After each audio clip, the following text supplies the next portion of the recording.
Всем привет. Все, поставил двигатель, пригнал машину вчера. Вот все, машина в гараже.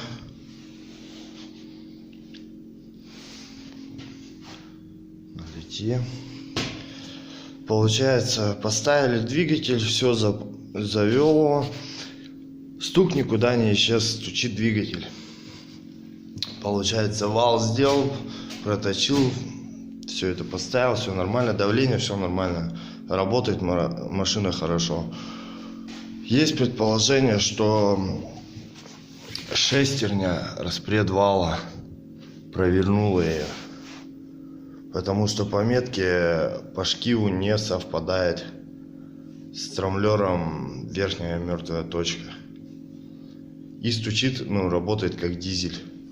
Вчера проехал на нем 300 километров, пока гнал. Так бы было бы что-то серьезное, уже бы, наверное, оторвалось. Машина работает хорошо. Поэтому сейчас купил шестерню распредвала. Сейчас буду менять. Так, как показать. Вот в общем машина.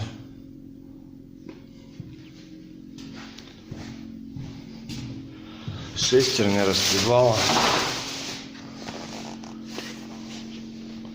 Вот. Пластиковая.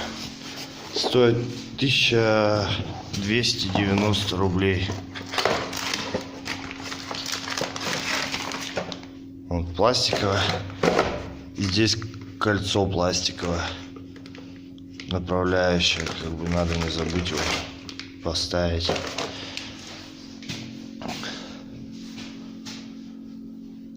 На печку силиконовые шланги поставил, были куски.